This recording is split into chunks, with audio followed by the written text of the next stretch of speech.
Now to new information into that massive fire and series of explosions that rocked Clinton Township Monday night. Right now, investigators can't even get on the property because parts of it are still burning.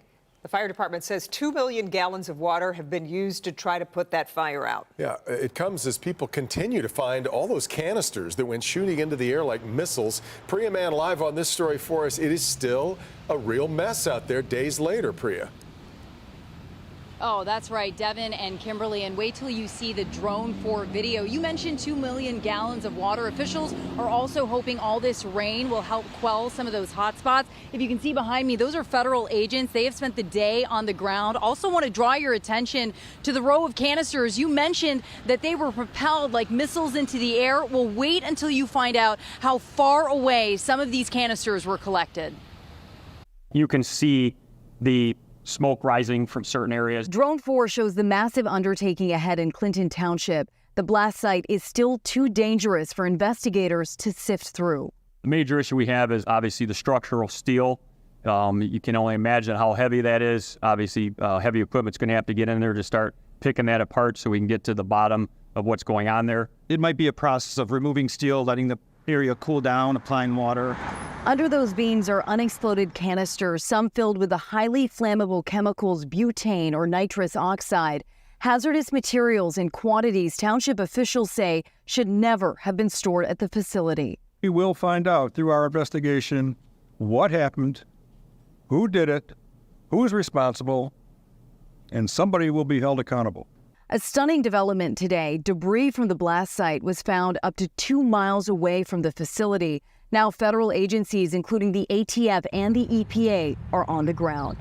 And it has begun the process of collecting potential contaminated fire debris and other hazardous substances, including vape pens and lithium batteries. Officials say this investigation is a marathon, not a sprint. We're not going to go in there until it's safe. I'm not going to let one of these people step foot in there until we can guarantee that there won't be any injuries or fatalities to our staff.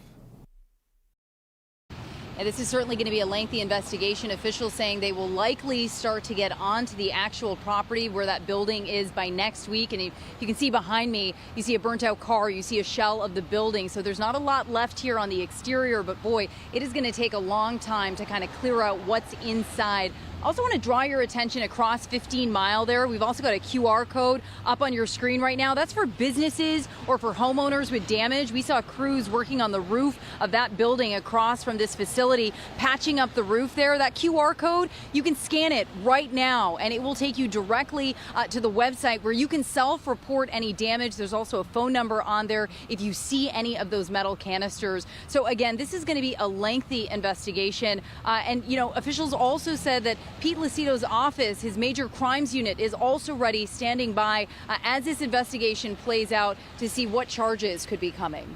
Reporting live tonight in Clinton Township, I'm Priya Mann, Local 4. And Priya, Township officials are really worried about people picking up those canisters. They've brought this up a number of times now. Yeah, several times, and you just saw that row there behind me. Those were picked up like 2 miles away. The danger here is that those canisters could still potentially contain some harmful chemicals if you picked them up from this site. And coming up at 6 o'clock, you're going to hear exactly why officials are sounding the alarm and what you need to know and what you can do if you have one of those canisters in your home. We cover all of that at 6 o'clock. Good deal. Let's see you then. All right, Priya.